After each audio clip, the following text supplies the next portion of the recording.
Hey guys, it's Amber Rain Davis from NotableInk.com, and I'm so excited to share Alex Syberia's new release. This is her Christmas Bouquet digital stamp, which I've printed on watercolor paper because we're going to do some watercoloring today. So I actually created 4 projects for her new release. 2 of them will have videos. You can see I have it printed in black over on the right, and then on the left, I'll show you in just a minute, I have it printed on watercolor paper. So I just got some Letter Sparrow handmade watercolors. So Kelly Holstrom makes these watercolors, and I've been following her for about a year and finally decided to take the plunge and try out these watercolors. So here you can see I've printed it. This is a 6x9 piece of B watercolor paper. It's 100% cotton, very inexpensive. I got it on Amazon, super reasonably priced, and I used it. Normally I would use the Saunders Waterford, but I wasn't sure how that would go through my printer. So I decided to try this out since it was an inexpensive paper.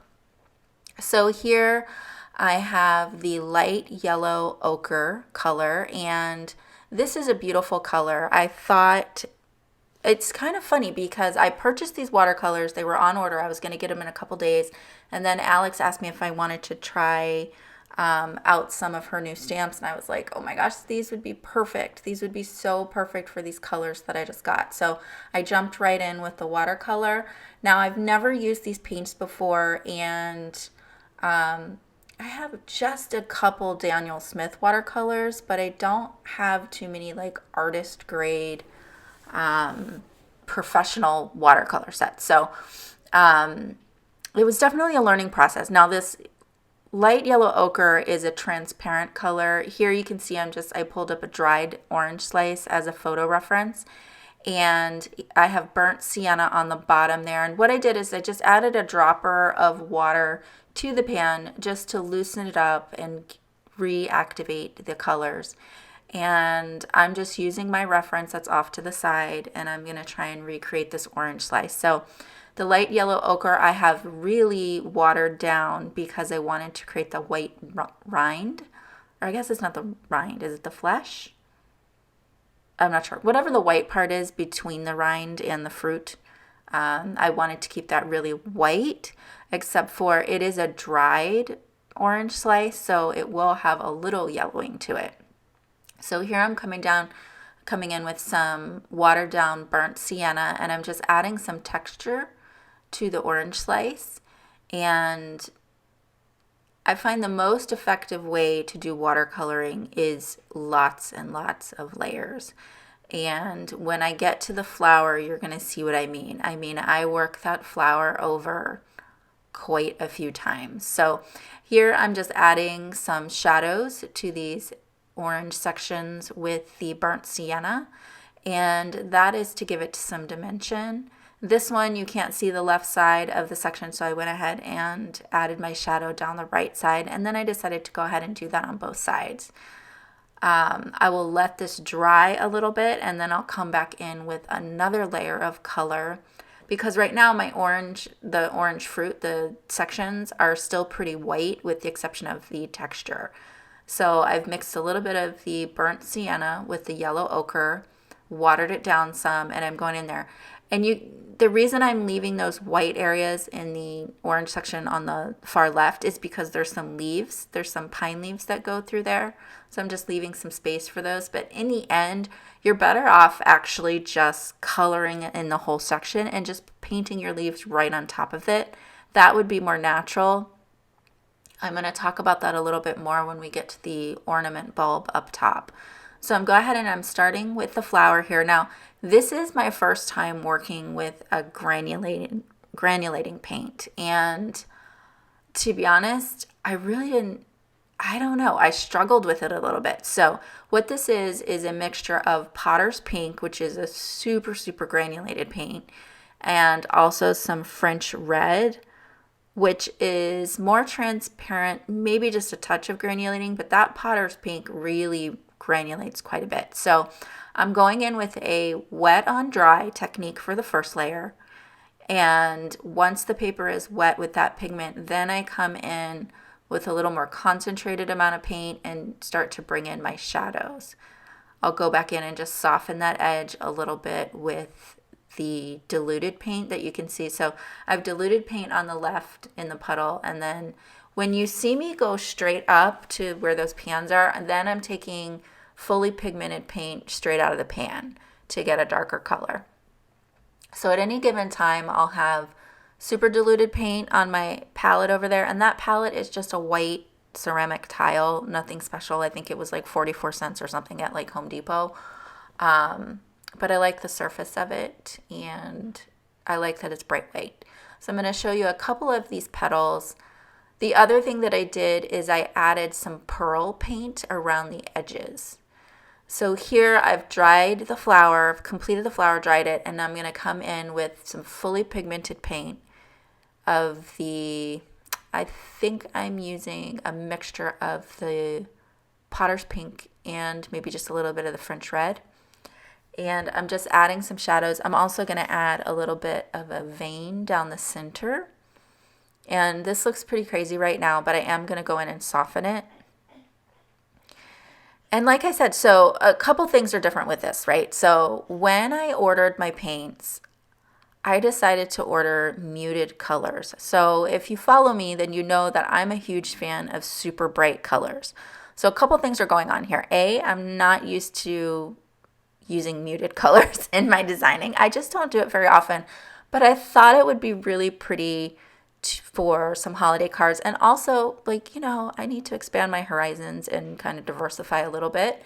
So I decided to get all the colors in the rainbow, but in muted colors. So here I'm using Maya Blue so I decided to turn these little berries. They're actually holly berries, but I decided to make them blueberries because we've got an orange there. So why not have a little more fruit in our arrangement? And I'm really into navy right now, so I wanted to use, this color is gorgeous, so I had to use it. So this one is very transparent. This one is not a granulating color, and I felt like a lot more success with this color. It reacted the way I expected it to, and I think that was my challenge with the granulating Potter's Pink is I just wasn't sure what to expect. And I think I just ended up getting way too opaque with that flower. I think maybe with the granulating color, it might have been better to do a wet on wet technique versus a wet on dry technique.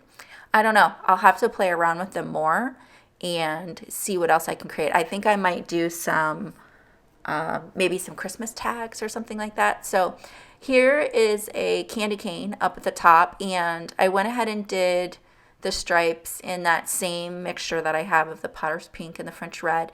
And then for the white parts, I'm just filling that in with the pearl paint. And nothing special there. I didn't do any kind of gradation or anything. I literally just put it on straight from the pan.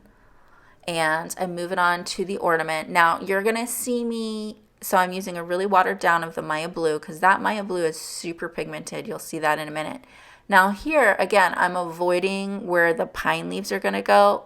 That's a mistake. When you go to do this bulb, if you decide to do this project, complete the bulb. So fill it in with that light wash of complete color all the way down to that petal and all the way down to the berries. Just complete the circle. That's going to make it a lot easier for you when you go to do your leaves. And it's just going to make a lot more sense. Like you're going to see, I'm going to need to fix this later on.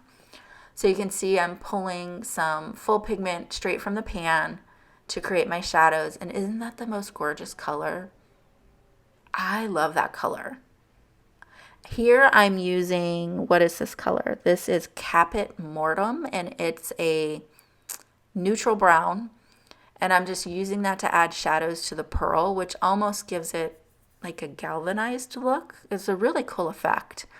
I loved that color combination a lot, the pearl with the Capit Mortem. So you can see here, I'm still not happy with this flower. It just looks kind of weird and opaque to me.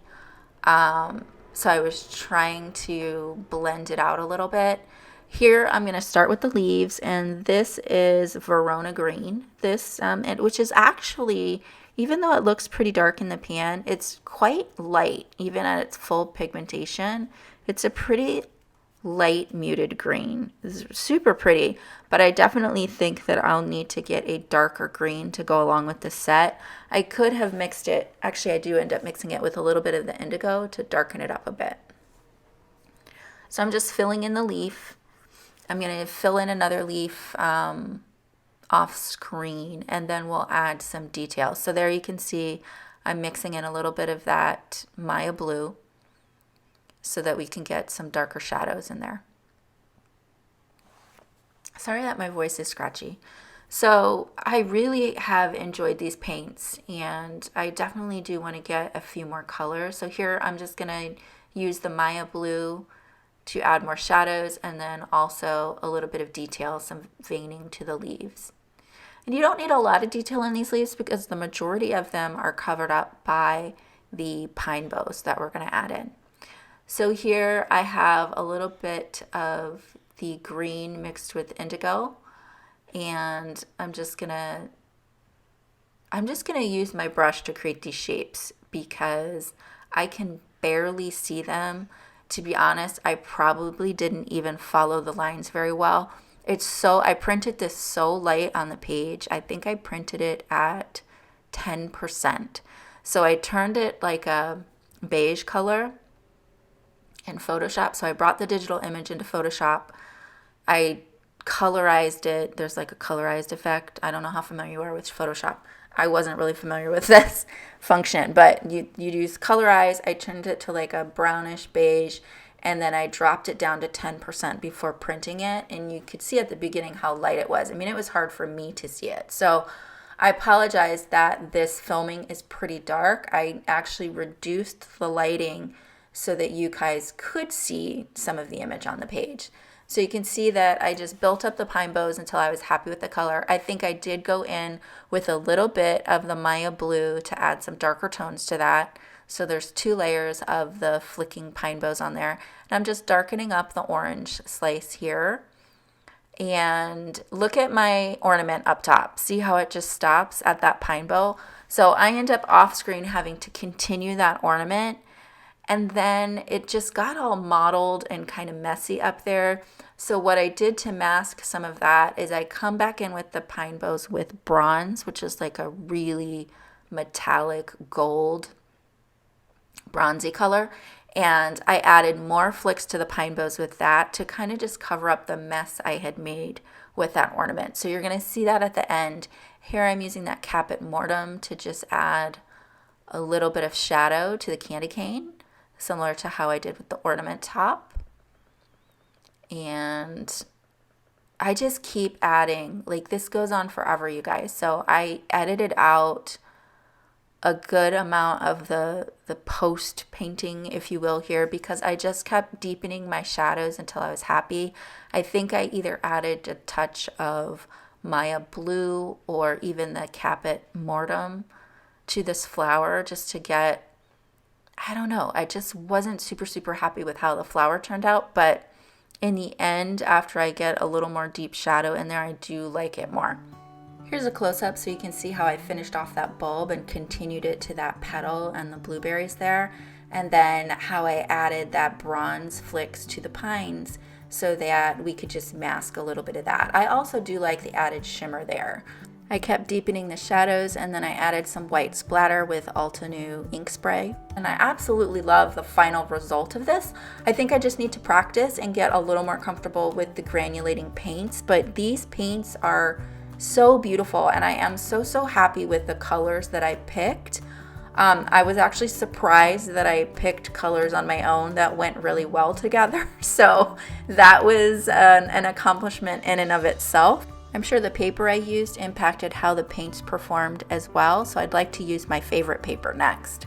And I absolutely fell in love with this image and was so inspired by it, I continued on and did a Copic version as well. So this time I continued the orange and the ornament behind the pine boughs and did the pine boughs right on top of it.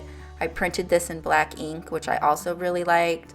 I splattered this with gold pigment spray, and I love how that turned out as well. Now, I didn't film that one, but I did film her gingerbread house, which has a lot of the same elements as this Christmas bouquet. So that will be posting soon as well, and that is an involved image, so that definitely needed a video. So I hope that you guys enjoyed these projects today. Please check out Alex's release. She has some amazing images in this release, and they're so inspirational. I told Alex, these images definitely bring out the best in my coloring. I just so enjoyed every single one of them. Thank you so much for stopping by today, you guys. If you haven't subscribed, please go ahead and do so that you don't miss the gingerbread image. That's going to be Copic colored as well. And hit that like button because it helps me out so much. That's the only way that YouTube is going to share it out to other people. Thanks again. Have a good day. Bye-bye.